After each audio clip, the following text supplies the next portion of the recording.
Hello everyone. Sorry, वो previous video मैंने अधूरी छोड़ दी थी। तो उसमें बात कर रहे थे हम एक्सेप्शंस की। ठीक है, सेक्शन 4 की बता रहे थे कि प्रोहिबिट कर रखा है आपको, कोई अपनी पब्लिकेशन ऐसे नहीं कर सकते। ठीक है, उसमें कुछ एक्सेप्शंस की बात चल रही थी। आप मेरी इस वीडियो से पहले उस वीडियो को देखना है। इंडियन रिप्रेजेंटेशन एक्ट 1986 की वीडियो चल रही है हमारी है, उसमें सेक्शन 4 से बात कर रहे हैं हम। ठीक है, इसके एक्सेप्शंस में मैंने बताए थे कि आप any book, pamphlet, paper, slide, film, writing, drawing, painting, photograph और किसी भी तरह से फिगर विमेन का रिप्रेजेंट नहीं कर सकते, पब्लिकेशन नहीं कर सकते सेक्शन 4 में। लेकिन इसमें एक्सेप्शन दे रखे हैं। क्लॉज ये देखते हैं, the publication of which is proved to be justified as being for the public good on the ground that such book, pamphlet, paper, slide, film, writing, drawing, painting, photograph, representation of figure in the interest of science, literature, art, learning और other objects of general concern. इसको आप highlight कर लो। In the interest of science, literature, art, learning और objects of general concern. अब देखो, science से related है, आर्ट है, कोई लिटरेचर है या कोई जनरल कंसर्न की बात है, तो आपको उसमें छूट दी गई है, एक्सेप्शन दिया गया है। अब साइंस देखो कैसे, आप बायोलॉजी की बुक में देखो कि नहीं सर यहाँ तो पब्लिक कर रखा है, बुक में कर रखा है और आपको तो ये प्रोवाइड कर रहे हैं, तो इसमें वो एक्सेप्शन लग जाएगी। हाँ, ये एक नॉलेज की बात है, ये लिटरेचर की बात है, साइंस की बात है, जनरल कंसर्न है। लोग अब डॉक्टर नहीं पढ़ेगा तो फिर इलाज कैसे होगा? कोई प्रॉब्लम्स आ गई सपोज करो तो कैसे होगा? तो ये चीज़ को एक्सेप्शंस में रखा गया है। ठीक है, सेकंड बताया विच इज कैप्ट और use bonafide for religious purpose. कोई ऐसा डॉक्यूमेंट या कोई जो भी ऊपर मैंने बता रखा है, राइटिंग, फोटोग्राफ, पेंटिंग और लिटरेचर, साइंस, कोई रिलीजियस पर्पज से उसको संभाल कर रख रखा है तो वो भी इसमें एक्सेप्शन आ जाएगा।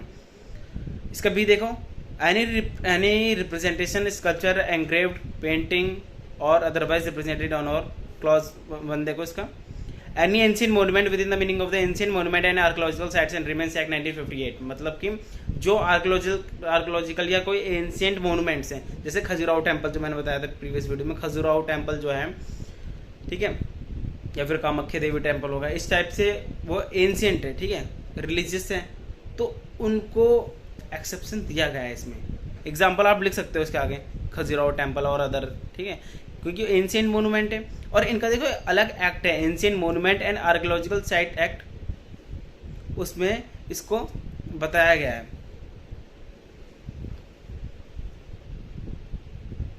नाइनटीन 1958 में जो उसमें एक्सेप्शन दे रखे हैं ना, उस एक्ट उसका भी कॉम्प्लिकेशन होगा।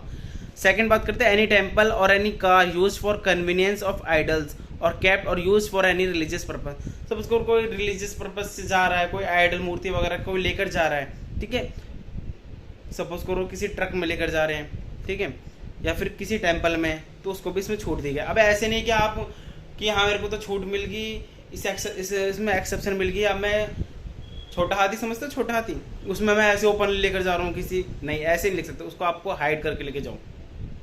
ठीक है, ये जनरल बात है, आपको कन्वीनियंस इसमें लिख रखा है।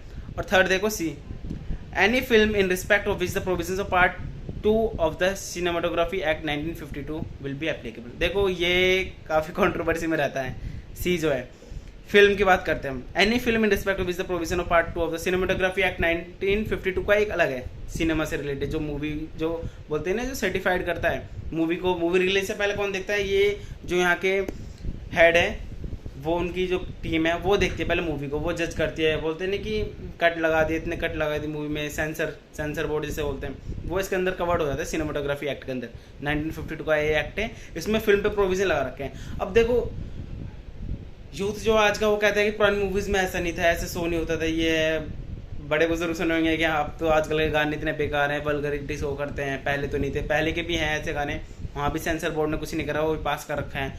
और अब देखोगे तो इसके ऊपर ज़्यादा हम कह नहीं सकते कुछ, वो बड़े हैं, वो समझते होंगे क्या जज करना है क्या नहीं करना, लेकिन ये एक्सेप्शन दे रखा है इसमें। ओके, नेक्स्ट दे रखा है D, the means of access to and convenient inspection of ancient monument. कोई अच्छा ये कमेंट्स है नहीं, the means of access to and convenient inspection. अब कोई एंशियंट मोन्यूमेंट का कोई इंस्पेक्शन करने आ रहा है, देख रहा है, या क्लिक कर रहा है, राइटिंग में लिख रहा है, तो ये सब एक्सेप्शन है।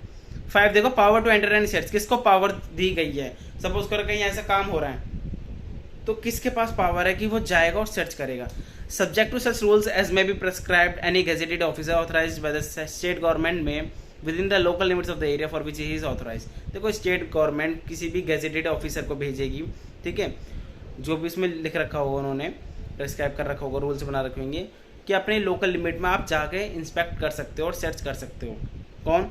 ए देर का enter and search at all reasonable times, किसी भी टाइम पे जो रीजनेबल हो, ठीक है, उसमें जाओ, उस टाइम में जा सकते हो, सर्च कर सकते हो with such assistance if any as he considers necessary any place in which he has reason to believe that an officer has been, मतलब कि कोई गेजेटेड ऑफिसर जो सेंट्रल स्टेट गवर्नमेंट ने अपॉइंट कर रखा है, ठीक है, उसको परमिशन दे रखी है कि वो अपनी लोकल लिमिट्स में जा सकता है, उसको बिलीव हो रहा है कि नहीं इसमें तो भाई हो रहा है ऐसा काम जो इस एक्ट को वॉयलेट कर रहा है, तो वो जा सकता है और इंस्पेक्ट कर सकता है, सर्च भी कर सकता है, ठीक है, कोई भी गेजेटेड ऑफिसर। ये भी इंपॉर्टेंट है सेक्शन 5 वैसे। सेकंड क्या है? सीज एनी एडवर्टीजमेंट और any book, pamphlet, paper, slide, film, writing, drawing, painting, photograph, representation और figure which is reason to believe contravenes और any of the provision of the, मतलब अब सपोज करो मैं कोई गेजेटेड ऑफिसर हूँ, मुझे दिख रहा है कि मेरे पास पावर है कि हाँ मैं जाके इंस्पेक्ट कर सकता हूँ, मुझे लग रहा है कि यार उसमें तो हो रहा है ऐसा काम, उसमें प्रिंटिंग मशीन जो हो रही है, पब्लिश जो हो रही है, उसमें इस तरह के जो इस एक्ट को वॉयलेट कर रहा है हो रहा है काम, मैं गया उसमें, अच्छा जैसे मैंने एंटर करा मुझे दिख गया सारा कुछ, मैंने क्या काम करा, कोई मुझे असिस्टेंट जो भी मैं अपने 2-3 साथ ले गया अपने, उनको भी ले गया, क्यों दे रखा है मुझे विद सच असिस्टेंस अगर नीड है तो, अच्छा अब मैं वहाँ जाके क्या करूँगा, ऐसे देखूँगा अच्छा जी तुम ये कर रहे हो, तुम इसको वॉयलेट कर रहे हो, कोई बात नहीं आओगे कोर्ट, ऐसे थोड़ी करूँ, मैं क्या करूँगा तभी स्टॉप कर दूँ उनकी जो भी प्रिंटिंग मशीन जो भी स्टॉप कर दूँ, जो भी मटेरियल, जो भी पैम्पलेट, जो भी बुक वगैरह जो भी पब्लिश कर रहे हैं, जो भी उसको सीज कर लूँगा, अपने पास रख लूँगा, सीज कर लूँगा और उनको अरेस्ट कर लूँगा कि वो इसको वॉयलेट कर रहे हैं, ठीक है। वैसे अरेस्ट का अभी हमने बात नहीं करी है, इसमें सीज की बात करी है, ठीक है। आगे देखते हैं अरेस्ट का क्या सीन है। सी क्या? Examine any record, register, document और any other material object found in any place mention in clause A and seize the name if you reason to believe in and furnish evidence of the commission of an offence. अब देखो क्या करूँगा, seize करूँगा, उसको examine करूँगा, जो भी record वगैरह, जो भी डॉक्यूमेंट वगैरह मिला है कि हाँ वाकई में ऐसा हो रहा है या एक्सेप्शन में तो नहीं आ रहा है, उसको चलने दूँगा, अगर लग रहा है कि नहीं एक्सेप्शन में नहीं है तो मैं उसे सीज कर लूँगा, एग्जामिन करूँगा, रजिस्टर करूँगा डॉक्यूमेंट लेके, ठीक है, और जो भी मटेरियल है उनको कि हाँ ये ऑफेंस हो रहा है, ठीक है। Provided that no entry and reception shall made into private dwelling house without warrant. अब देखो इंपॉर्टेंट, अब मैं गेजेटेड ऑफिसर हूँ, ठीक है, लेकिन मैं किसी के घर में नहीं जा सकता भाई, किसी प्राइवेट घर में थोड़ी जा सकता हूँ, और वो भी विदाउट ए वारंट। अगर मैं जाऊँगा तो वारंट लेकर आऊँगा, ऐसे तो उसकी right to privacy article 21 constitution का वायलेट हो रहा है, ऐसे तो मैं किसी घर में एंट्री नहीं कर सकता कि नहीं भाई मैं तो उसके घर में जाऊँगा। लेकिन इसमें भी कुछ एक्सेप्शन आ जाते हैं, पता है, एक आप नाइट टाइम में नहीं जा सकते, डे टाइम में जा रहे हो, ठीक है, वो अलग चीज़ है उसमें, लेकिन प्रायर परमिशन लेनी पड़ती है अपनी सीनियर की। Provided further that the power of seizure under the sub sections में बी एक्साइज इन, इसमें कुछ नहीं ऐसा कुछ, the provision code of criminals ऐसे नहीं, where any person seize anything under clause of, देखो वो ये inform the nearest magistrate and take his order to the custody, क्या होगा, नियरेस्ट मैजिस्ट्रेट को इन्फॉर्म करोगे और उसकी कस्टडी लोगे। हाँ 6 इंपॉर्टेंट पेनल्टी, देखो 10 सेक्शन है, सारे के सारे इंपॉर्टेंट है, आप पढ़ लो, मेरा मानना है इसको। 6 अंदर का penalty, any person who contravenes the provision of section 3 और section 4 shall be punishable on first conviction, ठीक है, with imprisonment of with the description for term which may extend to 2 years and with fine which may extend to 2000 rupees। देखो कोई पकड़ा गया, उसको punishment कितनी मिलेगी, फर्स्ट कन्विक्शन, अगर पहली बार पकड़ा गया उसको पनिशमेंट मिलेगी 2 साल तक की सज़ा हो सकती है, पहली बार अगर पकड़ा जाता है, और फाइन जो लगेगा उस पर 2000 तक का लग सकता है, मतलब 2 साल 2000, ऐसे याद कर लो आप कि पेनल्टी जो पहले लगेगी ना फर्स्ट कन्विक्शन पे 2 साल और 2000 लगेगी। अच्छा, and in the event of a second or subsequent conviction with the imprisonment for a term of law not less than 6 months but which may extend। देखो अब दोबारा कन्विक्ट हो रहा है वो, अच्छा दोबारा पकड़ गया 6 महीने से, तो पहले देखो पहले में करके 2 साल तक की हो सकती है, ज़रूरी नहीं है कि वो 2 साल की हो, 3 महीने की भी हो सकती है, 2 महीने की हो सकती है, 4 महीने की, 6 महीने की, 2 साल के अंदर अंदर कहीं भी हो सकती है। लेकिन अगर सेकेंड कन्विक्शन है तो मिनिमम तो 6 मंथ की होगी। देखो, and in the event of second और subsequent conviction with imprisonment for a term of not less than 6 months, highlight करो इसको, but which may extend to 5 years, लेकिन 5 साल तक की भी सजा हो सकती है सेकंड कन्विक्शन पे, इसको भी हाईलाइट कर लो। And also with the fine of not less than 10,000 rupees but which may extend to 1 lakh, 10,000 तक, 10,000 फाइन नॉट लेस देन 10,000 से ऊपर की हो सकती है, लेकिन वो 1 लाख से ऊपर की फाइन नहीं होगा सेकंड कन्विक्शन। देखो अब फर्स्ट कन्विक्शन बता रखा है 2 साल तक की सजा हो सकती है और 2,000 रुपये तक का फाइन होगा, ठीक है, इससे ऊपर नहीं होगा फर्स्ट कन्विक्शन। सेकंड में दे रखी मिनिमम 6 मंथ्स है, मैक्सिमम दे रखी है इसकी 5 ईयर तक, ठीक है। और फाइन जो लगेगा वो लगेगा मिनिमम 10,000 रुपीज़, ठीक है, not less than 10,000 rupees but which may extend to 1 lakh rupees. तो वेरी इंपॉर्टेंट है। 6 पेनल्टी से I think last year question आया था, हाँ लास्ट ईयर में क्वेश्चन आया था पेनल्टी के। 7 ऑफेंसेस बाय कंपनीज, अगर ये काम जो है इंडिविजुअल नहीं कर रहा, कोई कंपनी कर रही है, उसके बारे में बताएं। First, where an offence under this act has been committed by a company, every person who at the time of the offence was committed was in charge of and was responsible to the company for the conduct of the business of the company as well as the company shall be deemed to be guilty of the offence and shall be liable to proceed against and punished accordingly। अच्छा देखो, कोई company में काम हो रहा है, ठीक है, हाँ कंपनी में काम हो रहा है, अब जो उस टाइम पे प्रेजेंट है वो भी लायबल है, या फिर जिसकी अथॉरिटी है, जिसके अंडर जिसको नॉलेज है कि ये काम हो रहा है वो भी लायबल है, ठीक है, वो कंपनी में ग्रुप में कैसे भी हो सब लायबल है, और सबका अगेंस्ट ये ऑफेंस माना जाएगा कि हाँ सब ने इसको करा है, मतलब हर कोई रिस्पॉन्सिबल होगा। Provided that nothing contained in the subsection shall render any such person liable to punishment if he proved that the offence was committed with the original knowledge। अच्छा वही है कि अगर उसको दिखा देगा कि नहीं मेरे को नॉलेज नहीं थी, मेरे चाहे सपोज करो मेरी कोई कंपनी है, मैं काफ़ी टाइम से गई हूँ, मैंने अपने मैनेजर देखा है जो, ठीक है, उसको चलाता है, वो एब्सेंट था, और वहाँ के जो एम्प्लॉयज़ थे उन्होंने कुछ इस तरह से एक्टिविटीज़ करी, ना मेरी नॉलेज ना मेरे मैनेजर की नॉलेज, क्योंकि वो भी एब्सेंट था। जब वो एम्प्लॉयज़ कर रहे हैं तो मैं अपना बताऊँगा ना कि भाई मेरे नॉलेज में नहीं है कि वहाँ क्या एक्ट चल रहा है, ठीक है। All due diligence to prevent the commission officers हैं, मैं तो कोशिश ही करूँगा, मैं क्यों करवाऊँगा अपनी कंपनी में ऐसे, मैं ऐसे बता सकता हूँ ना कि हाँ मेरी नॉलेज में नहीं है, मेरा इंटेंशन नहीं है, वो लायबल है, मैं लायबल नहीं, बता भी सकते हैं, ठीक है। Second, notwithstanding anything contained in subsection 1 where an offence under this act. आपको लग रहा है मैं थोड़ा फास्ट पढ़ रहा हूँ, बट मैं क्योंकि ये इतना इंपॉर्टेंट है भी नहीं, आप बहुत ईजी है तो ये इतना पढ़ने की जरूरत नहीं, मोटा मोटी जो बातें मैं आपको बता रहा हूँ। Has been committed by company and it is prove that the offence has been committed with the consent और convenience of or it's attributable to any neglect or any part of any director, manager, secretary or other officer of company, such director, manager, secretary or other officer shall be proceed against such punish। चाहे कोई भी हो, उसमें director हो, manager हो, secretary हो, other officer कोई भी हो, ठीक है, सब लायबल माने जाएंगे कि सबके अकॉर्डिंग सेम ये गिल्टी है, ठीक है। अगर वो पाए जाते हैं इस चीज़ में तो सबके सब लायबल हैं, ठीक है, अगेंस्ट एंड पनिश अकॉर्डिंगली जो भी होगा। अब कंपनी बताया, देखो एक्सप्लेनेशन नीचे दे रखी है सेक्शन 7 के नीचे, for the purposes of this section company means any body corporate and includes a firm और अदर एसोसिएशन और इंडिविजुअल। कंपनी का मतलब 2013 जो है कंपनीज एक्ट 2013 के अंदर जो कंपनी है वो है, कोई भी ग्रुप हो, एसोसिएशन हो, कोई कॉर्पोरेट हो, वो भी कंपनी के अंदर आएंगे। B, director in relation to firm means partner in the firm. Director के अगर फर्म से देखा जाए, फर्म के हिसाब से देखा जाए तो जो फर्म का पार्टनर है वो डायरेक्टर है। अच्छा, 8 offences to be cognizable and bailable. Section 8 बताया, देखो notwithstanding any content in code of criminal procedure 1973 कुछ भी लिखा हो सीआरपीसी में, an offence punishable in this act shall be bailable. अगर इसमें किसी ने ऑफेंस करा, लेकिन अब बोलते नहीं उसे सीरियस ऑफेंस हो रही है, इतना भी सीरियस नहीं करते कि भाई उसे सीधा 7 साल 10 साल की टांग देंगे, नहीं, उसको क्या वो बेलेबल है, बेल मिल जाएगी उसको।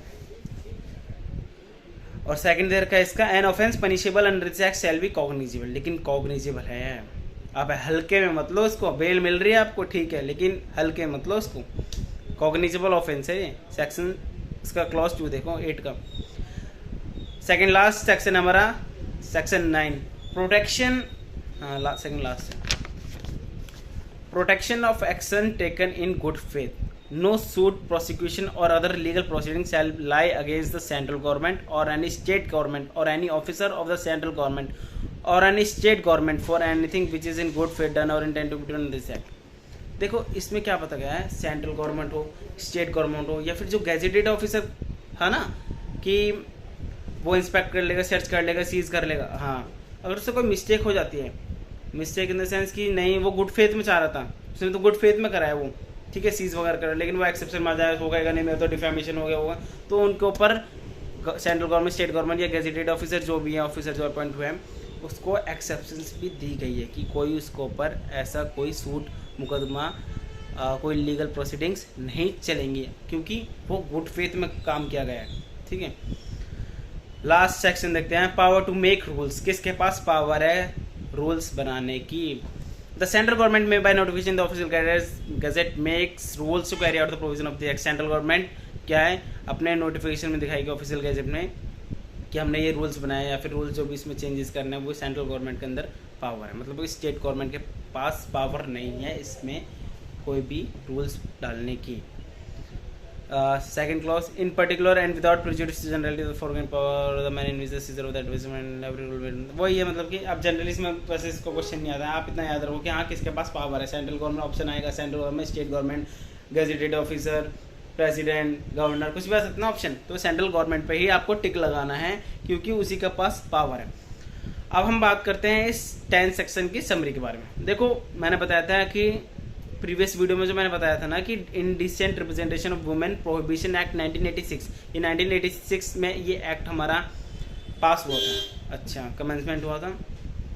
इंडिसेंट, डिसेंट एक होता है, उसका अपोजिट याद रखो। अच्छा, इंडिसेंट मतलब आपको माइंड में आना चाहिए इंडिसेंट कुछ गलत तरीके से शो करो। इंडिसेंट मतलब डिसेंट तो है ही नहीं, इंडिसेंट बोलते ना कि आई एम डिसेंट मैन। अच्छा, इंडिसेंट अरे बेकार है आदमी, इंडिसेंट है। ठीक है, रिप्रेजेंटेशन दिखाओगे नहीं आप ऑफ वीमेन, किसी भी वीमेन को, और ये एक्ट प्रोहिबिट कर रहा है। प्रोहिबिशन ये एक्ट कब का है? 1986 का। अच्छा, अब किसी भी तरीके से नहीं करते। Literature, art, painting, pamphlet, drawing, film, writing और कोई पब्लिक फिगर, किसी भी तरीके से आप ना ही इसको छापोगे, ना ही बांटोगे, ना ही आप उस एक्टिविटी में शामिल होगे, तो वो इसको प्रोहिबिट करता है ये एक्ट। और ये एक्ट कॉग्निजेबल है, मतलब कि सीरियस है, लेकिन बेल मिल जाएगी, इसमें सेक्शन 8 में बताया गया है।